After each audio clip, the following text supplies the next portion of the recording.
There's problems over at IGN. Could we see the next NeoGAF? Yeah, probably not. But anyway, let's see what it happens to be dealing with. Apparently there's not going to be a daily fix. Or there wasn't. When they posted their little thing. Because they're standing behind somebody named Kelly Kelly. Anyway, who is Kelly? Former employee of IGN. Doesn't work there anymore, but apparently hasn't worked there for a bit. But apparently now it's something for the team at IGN to rally around and try and get fixed. But after reading it all, it honestly seems almost like a nothing burger, to be totally honest. But let's go into it. With the spawn of the MeToo hashtag, Kelly has put her own thing out there after hearing everyone, and she goes on about like this. After hearing everyone else's sexual harassment stories, I feel like it's finally time to share my own. Hashtag MeToo. I can't swallow my anger any longer. The silence physically hurts. In 2016, while I was working at IGN, former IGN editor Vince, whatever his last name is, by the way, we're talking about 2 former employees, sexually harassed me and one other female employee for months. The harassment in my case included uncomfortable compliments, for example, guys don't like skinny girls, you're perfect. Manipulative and abusive comments, the guys he assumed I was dating are all boys, you need a real man. And the overtly sexual comments, when I was your age, I could go all night long. Put his hand on my arm, I just want one more like that. After I reported him in June of 2016, HR and upper management told me I need to have better judgment about who I was friends with, making me out to be an equal participant in an inappropriate flirtation. My boss told me not to be uptight about being around Vince and stated on several occasions that he just wanted the he just wanted the unpleasantness to be over. HR insinuated to me that I use my body, especially my chest, to provoke him. I was asked who I danced with at the IGN E3 party. This was a man who preyed on me, a young woman 15 years his junior. And before anybody takes that out, she's not 15 years old. She's 15 years younger than him. By identifying my insecurities at work, especially regarding recognition for my work, and manipulating my trust. I was made to sign a document stating that I'd behave inappropriately on the condition that I'd be fired if it happened again. I was forced to work with Vince for another 6 months until I left IGN for my current job. I spent the entirety of those months sick with anxiety, literally to the point of severe nausea every day. I was terrified of further retaliation should I say anything. The harassment and horrible mishandling HR investigation was a major factor in leaving IGN. I have carried the disgust, fear, and disrespect with me since. To my knowledge, Vince was talked to and basically told not to speak with me, though he continued to walk near my desk, ask me work questions in person, and sit near me in meetings when management was not around. Nothing was done until I quit. Even then, IGN parted with him on good terms.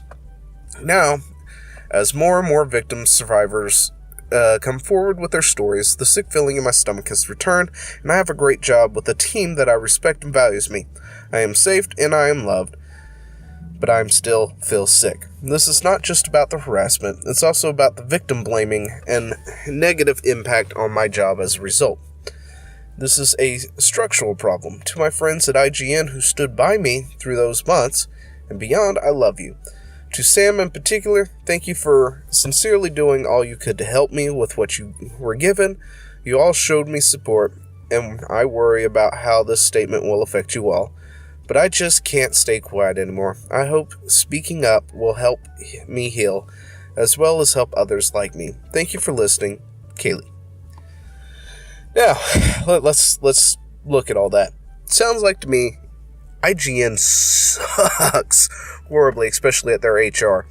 If you got a guy coming on like that, so thick and strong, and you've said something about it, and they accuse you of having issues, or doing something, and then in order to give them a reason to fire him, they want you to provoke him, so they can have see it on camera or something, so they can say, look, we got proof, you're doing this, blah blah blah, yada yada.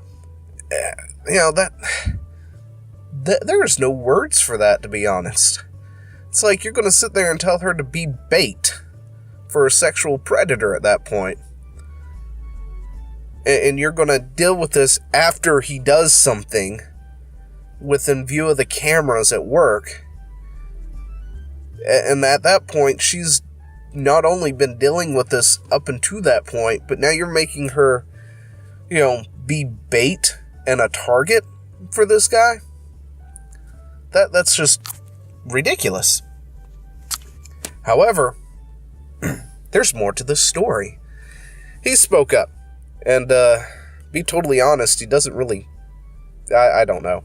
But anyway, he spoke up in defense of himself. And we have to take a look at that, because at the same time, the things kind of jive, but don't at the same time when you start reading this. So let's get on to it. Vince here. RE. The things being said about me by Kelly. This will likely be long. The first thing I want to say is that I don't believe Kelly is a liar. We were friends once, and at least I thought. I consider her one of my only friends at IGN. 1X. What I believe is that I overestimated or perhaps misread the degree of our friendship. She would share very personal things with me, looking for advice and support, and so I thought I could do the same. As it turns out, she thought of me more of a mentor than a friend.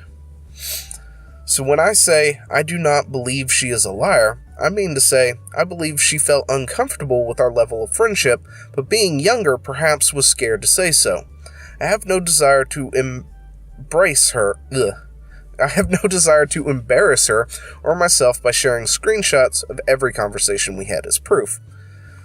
There are legal limits to what I'm allowed to say about the allegations she made against me and the investigation that resulted.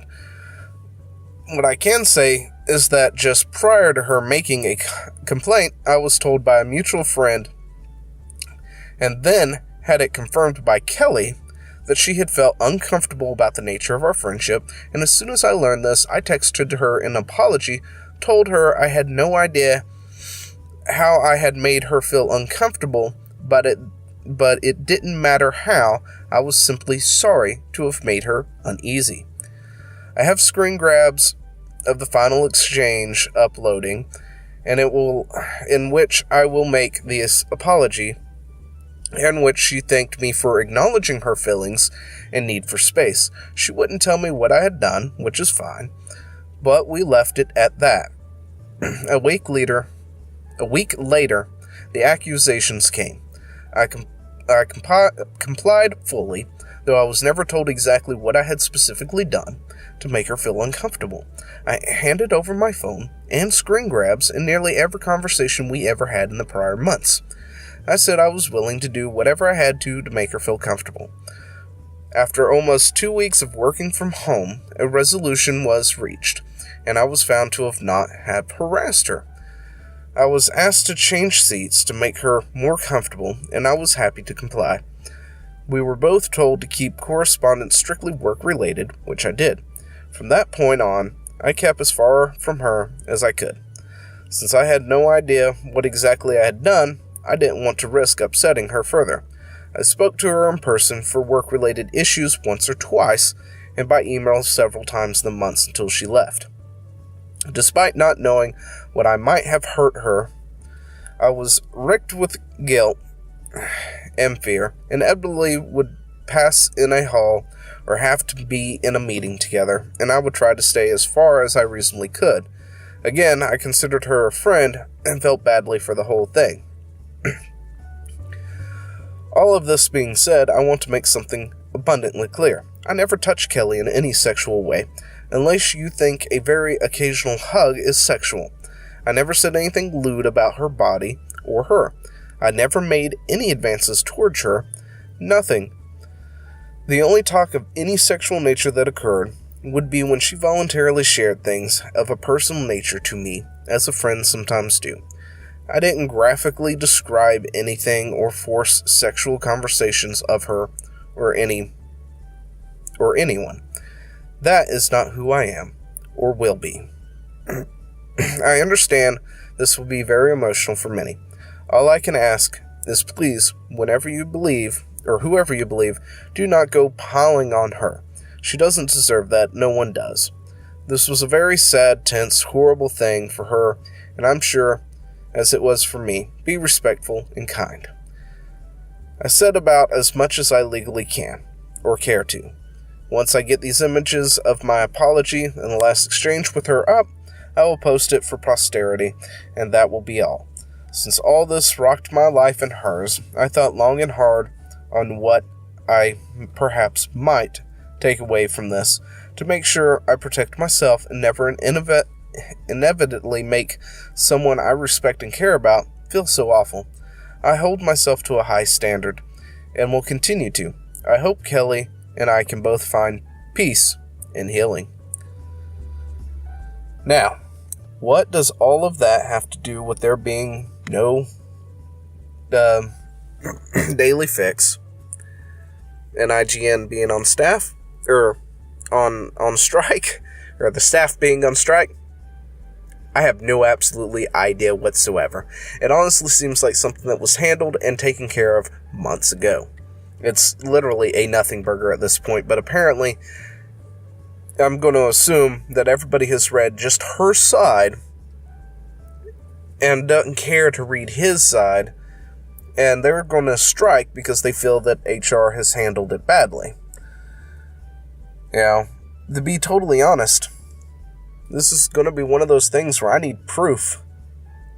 Or, it doesn't happen, to be honest. Pics or it didn't happen. Now, I'm still waiting to see some of these pictures, this proof that he has, which will definitely help wade through a lot of this, whether or not she's telling the truth or the whole truth or not. But at the same time, I can understand where his sitting is.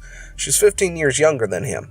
If you read that, you might be thinking she's a 15-year-old and not older than what she is, but she's 15 years younger than him. And to be honest, he doesn't look like the kind of guy who normally dates. So, psychologically speaking, if she was giving him any kind of attention, he might have mistaken that as something more than just a friendship. And, he seems to be right on the fact that she seemed to look at him more as a mentor than just a friend, if anything. And, when you hear her side, and they made her, and HR made her sign a thing saying that she behaved inappropriately, and, the threat of being fired if she does it again, or she was an equal part to behaving inappropriately, at first you're thinking, well, why? If you honestly didn't, why would you sign that? I can speak from personal experience, where I've been set down in a security room at a place I worked. They told me I did this. I told them I didn't. They said, yes, you did, and we're going to let you go. We need you to sign this. And what did it say? That I committed X act on X dates and did this. Essentially theft, by the way, if anyone was curious.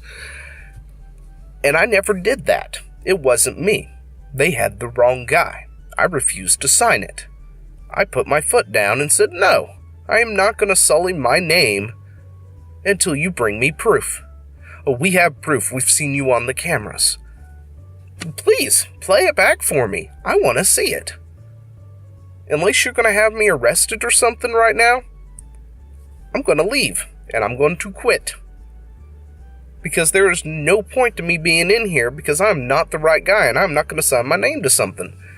So I have to ask why she would even sign her name to something that stated that she acted inappropriately too, unless she actually did.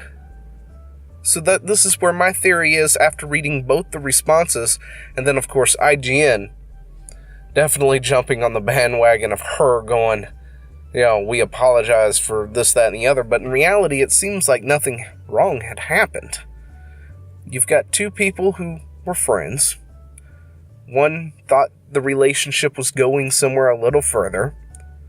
Apparently they may have spoken and had some lewd jokes or something every so often towards each other, and flirted through text message or Skype or whatever else that they were using from here and there, and she wasn't, being serious or whatnot, because let's face it, women will do that.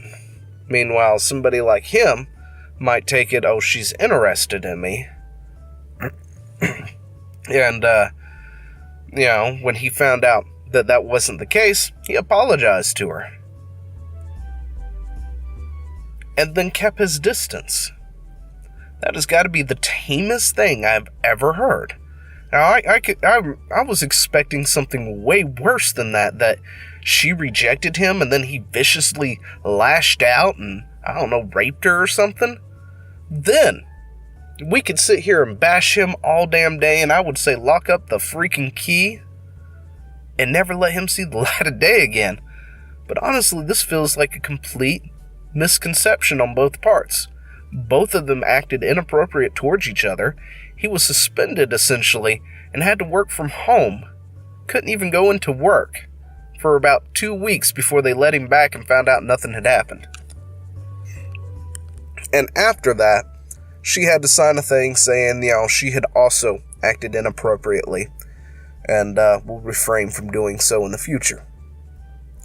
And chances are he probably had to sign something similar. He just doesn't know what all he can speak about. As he said, there's limits to what he can say. Because I'm sure both of them are under a non-disclosure agreement about the entire thing, and she's violating it just by doing so, and he's trying not to violate it while also, selling his side of the story. And, not violating that little, contract with IGN. The downside is, he needs to probably do a data dump of everything. Literally. He needs to dump all their conversations out onto the internet. Get it out there for people to see. Because, quite frankly, I can't sit here and back either horse. I want proof, or it didn't happen, for one. I'm not going to blame her for it. For all I know, they both were acting exactly the same towards each other. And then he was developing, I guess, romantic type feelings towards her. Meanwhile, she wasn't. Because that could be a common thing. That's a common thing between people these days, apparently. But also, we're living in a day where you can tell somebody that they look beautiful today, or they look good today, and it's viewed as sexual harassment when it was nothing more than an innocent comment by the guy.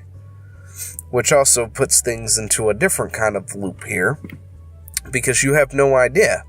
She could be overreacting to this and thinking it's sexual harassment when it never was to begin with. Never mind that she was doing these things back or whatever, but because he did something, and then in order to drum it up some more to play the victim, she's got to bring in some things that never actually happened and say, oh, well, he took me by the arm and he did this and that and said this and said that.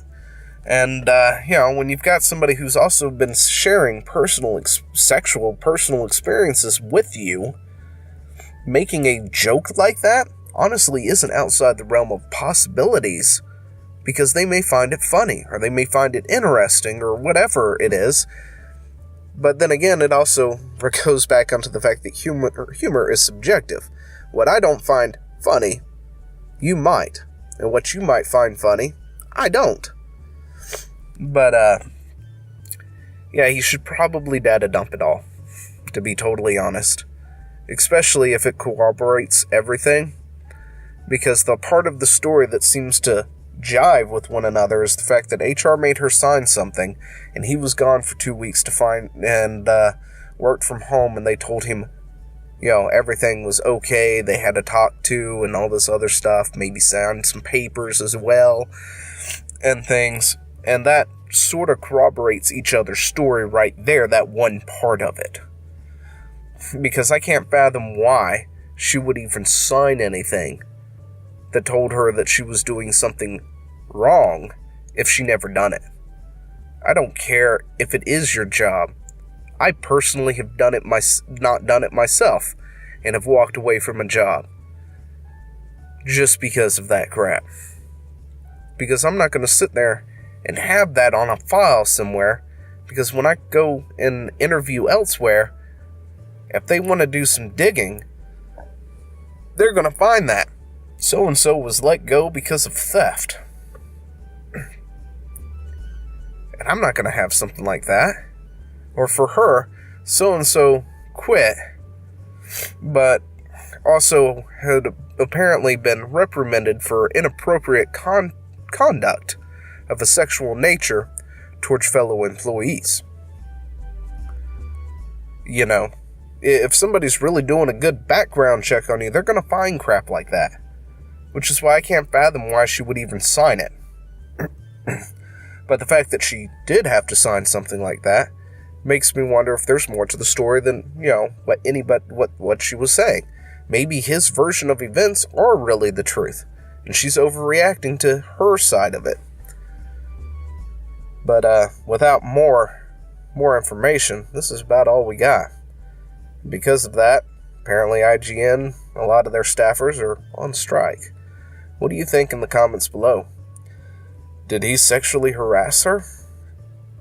Is she making this up a little bit more than what it was, just so she can be included in this Me Too campaign that's going on? Or maybe they're both at fault. Well, yeah, they're probably both at fault. Not saying anything. But, are they both at fault here? Are they not? Is he at fault? Is she at fault? You tell me what you think down in the comments below. Till then, I'll talk to you later. See ya. Hey, thanks for watching. Don't forget to leave a comment, smash that like button, and always subscribe for more. And, of course, there are other videos floating around somewhere on the screen, so click one of those and see if you can find something that suits your fancy. Till then, I'll see you later. Bye.